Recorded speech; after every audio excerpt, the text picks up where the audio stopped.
దామోదర్ ఒకసారి మీరు అందుబాటులోనే ఉండండి. టీవీకేకు కాంగ్రెస్ షరతులతో కూడిన మద్దతు లేఖను విడుదల చేసింది. ఏఐసిసి నుంచి ఈ లేఖను విడుదల చేసింది. అందులో పెట్టిన కండిషన్స్ ఏంటి అంటే మతతత్వ పార్టీలకు దూరంగా ఉండాలి అని, టీవీకే కాంగ్రెస్ కూటమి భవిష్యత్ ఎన్నికల్లో కూడా కొనసాగుతుంది అని, అలాగే స్థానిక ఎన్నికల్లో లోక్సభ రాజ్యసభ ఎన్నికల్లోనూ పొత్తుంటుంది. కానీ టీవీకే ఎట్టి పరిస్థితులను ఏ మతతత్వ పార్టీలతోనూ పొత్తు పెట్టుకోకూడదని చెప్తుంది. విజయ పార్టీ పొత్తుతో తమిళనాడులో బలపడాలి అని కాంగ్రెస్ అనుకుంటూ ఉంది. ఇప్పటికే కాంగ్రెస్ తమిళనాడులో చాలా బలహీనంగా ఉంది. బీజేపీని తమిళనాడులో ఎంటర్ కానివ్వకూడదని చేసే వ్యూహంతో కాంగ్రెస్ ముందుకు వెళ్తుంది. టీవీకే కాంగ్రెస్ షరతులతో కూడిన మద్దతును ప్రకటించింది. ఆ లెటర్ను కూడా మీరు బిగ్ టీవీ స్క్రీన్ పైన చూడొచ్చు. కొద్దిసేపటి క్రితమే ఏఐసిసి నుంచి ఈ లెటర్ని విడుదల చేశారు. అందులో కొన్ని షరతులు, మతతత్వ పార్టీలకు దూరంగా ఉండాలి అనే షరతును విధించారు. రాబోయే రోజుల్లో ఒక పూర్తి ప్రజాస్వామ్య పార్టీని అక్కడికి తీసుకుని రావాలి అనే ఉద్దేశంతోనే అనుకుంటూ ఉన్నాము.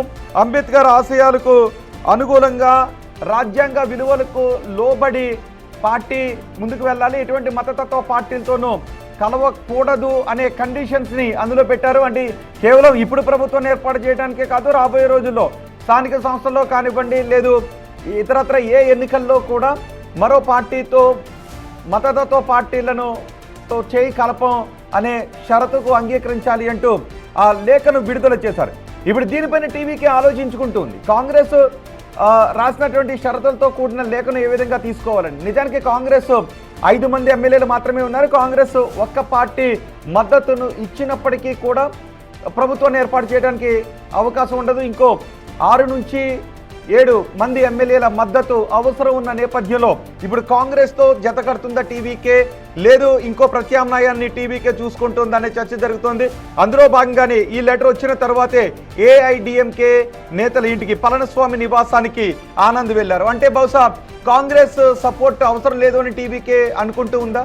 ఇన్ని షరతులు పెడుతున్నారు కాబట్టి అన్కండిషనల్ సపోర్ట్ చేసే పార్టీ ఉంటారా అని టీవీకే సెర్చ్ చేస్తోందా, ఆ దిశగా ప్రయత్నాలు చేస్తోందా అనే చర్చ కూడా జరుగుతుంది.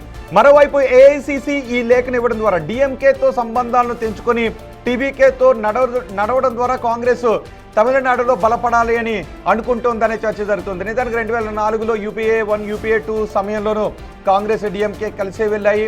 ఆ తర్వాత వచ్చిన కొన్ని కుంభకోణాల ఆరోపణల నేపథ్యంలో జరిగిన పరిణామాలతో ఇద్దరి మధ్య కొంత బ్రేక్ వచ్చింది. ఆ తర్వాత మళ్ళీ ఇద్దరు కలిసి వెళ్తున్న సందర్భాలు చోటు చేసుకుంటున్నాయి. ఇండి కూటమిలో ఒక ప్రధాన పార్టీగా డిఎంకే ఉంది. ఇప్పుడు కాంగ్రెస్ డిఎంకే నుంచి బయటకు వచ్చి